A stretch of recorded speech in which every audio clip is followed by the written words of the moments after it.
a gente sua, não sua o corpo, tal qual um branco boca, hein? Quando vocês dão porrada na gente, a gente não sangra igual, meu irmão, hein? Quando vocês fazem graça, a gente não ri. Quando vocês dão tiro na gente, porra, a gente não morre também.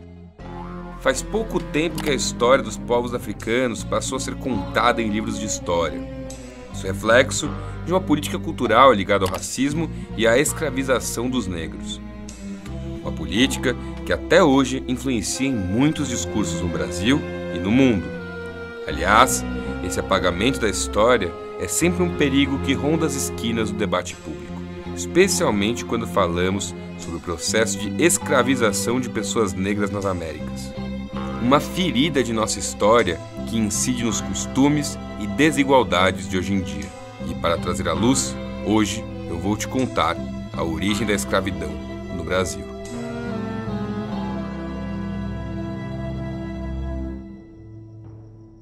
Na África existiam impérios fortes e organizados, se aliando ou resistindo aos brancos por séculos. Lá já havia estados com divisão em estratos sociais e instituições parecidas com a escravidão e a colonização.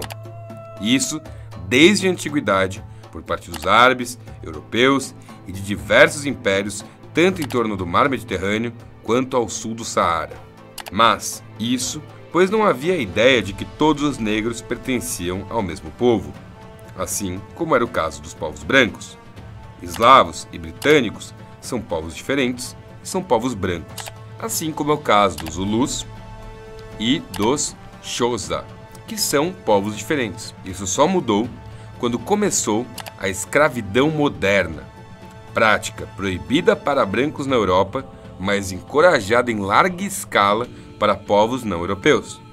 E é aqui que entramos em uma certa polêmica, derivada de um entendimento incompleto da história e usada de forma oportunista por aí: a escravização de africanos por outros africanos.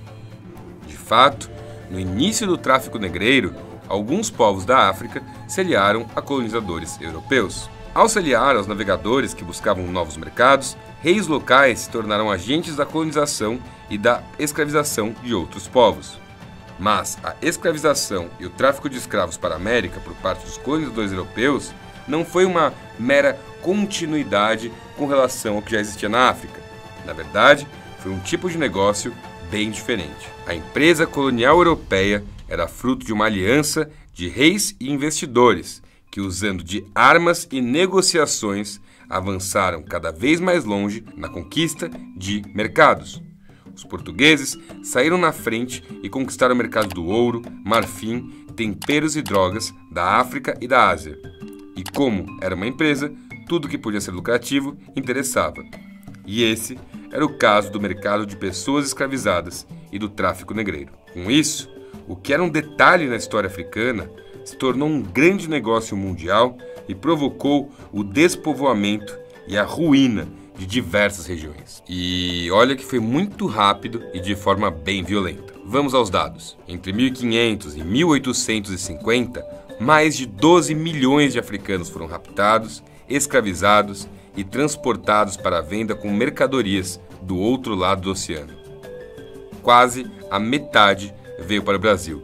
Cerca de 5,5 milhões de embarcados para cá. O Brasil é de longe o país que mais recebeu escravos na história, assim como o que mais praticou escravidão na Idade Moderna.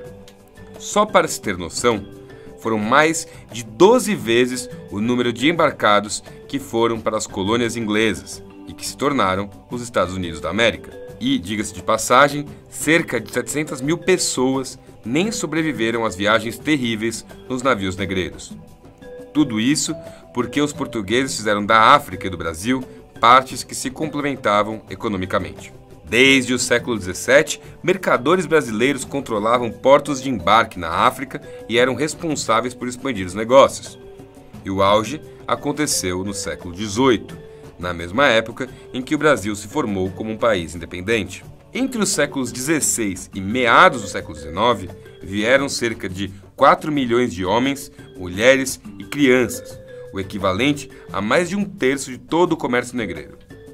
O sucesso da empresa colonial no Brasil, no Caribe e em outras regiões da América fez com que mais investidores europeus se envolvessem no negócio, tudo com o apoio dos reis e da igreja, aumentando cada vez mais a demanda por escravos. Aliás, não é possível separar a atuação missionária da igreja do seu papel na empresa colonial portuguesa. Igreja e Estado formavam uma unidade e eram aliados na escravização dos povos negros. Dom João II, por exemplo, ordenou que os escravos fossem marcados a ferro quente, como símbolo da coroa portuguesa, como prova do pagamento do imposto real. E essa marca também servia como certificado do batismo cristão.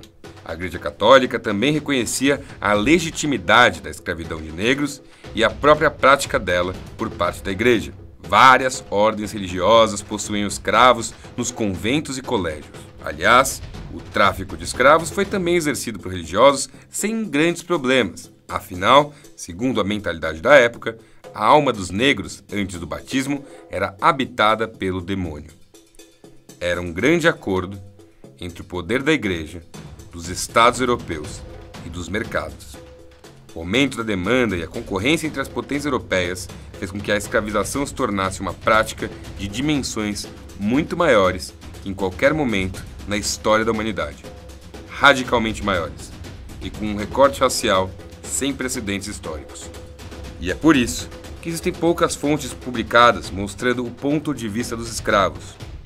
Uma dessas fontes é a autobiografia de Mahoma Gardo Bakwaquá, publicada em inglês em 1854 e traduzida para o português apenas em 2017. Afinal, uma questão do tráfico negreiro é que ele misturava gente das mais variadas origens, etnias e línguas, quebrando seus vínculos familiares, comunitários e religiosos. Isso também fazia com que as pessoas que pertenciam a povos diferentes dividissem espaço nos navios e nas senzalas, o que era muito útil para os traficantes de escravos, pois evitava a união de todos contra eles e passava uma falsa impressão de homogeneidade. Para o branco, todos os negros eram iguais. Inclusive, Bakwaquá também relatou que os europeus se esforçavam para apagar as identidades das pessoas que eles escravizavam.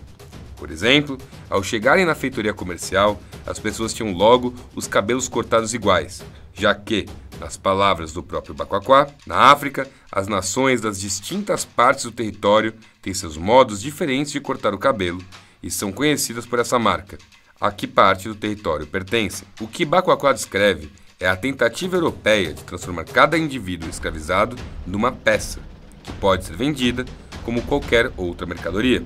Segundo ele, quando qualquer um de nós se tornava rebelde, sua carne era cortada com uma faca e o corte esfregado com pimenta e vinagre, para torná-lo pacífico. Guerra, prisão, torturas, separação das famílias, destruição de línguas, culturas e religiões. Isso tudo, mesmo antes de entrar no navio. E olha que esse processo durou séculos aqui. Afinal, o Brasil foi o último país do Ocidente a abolir a escravidão. A abolição da escravatura no Brasil veio tarde e veio pela metade em 1838, mais de 100 anos após a Revolução Industrial explodir no mundo e 100 anos antes de escrevermos a nossa atual Constituição.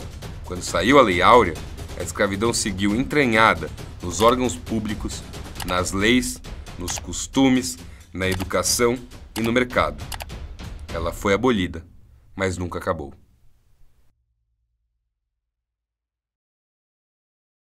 E, bom, é isso aí, galera. Eu espero que vocês tenham gostado desse conteúdo. Se você gostou, deixa um like, compartilha, manda pras pessoas. Se ficou alguma dúvida, comenta aqui embaixo. Quem sabe a gente não responde.